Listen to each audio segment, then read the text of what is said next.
नमस्कार, माझ्या चॅनलचे नाव आहे सविता लाईफस्टाईल।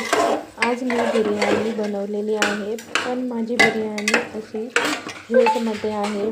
त्यामध्ये मी शाही बिर्याणी मसाला टाकून बनवलेली आहे। त्यामध्ये बटाटा व मटकी एवढे 2च पदार्थ टाकलेले आहे।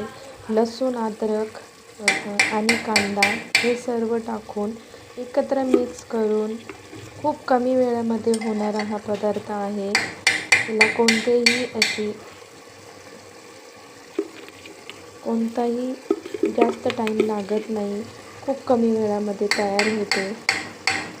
शाही बिर्याणी बनवलेली आहे, आवडल्यास नक्की ट्राय करा। थँक्यू, धन्यवाद।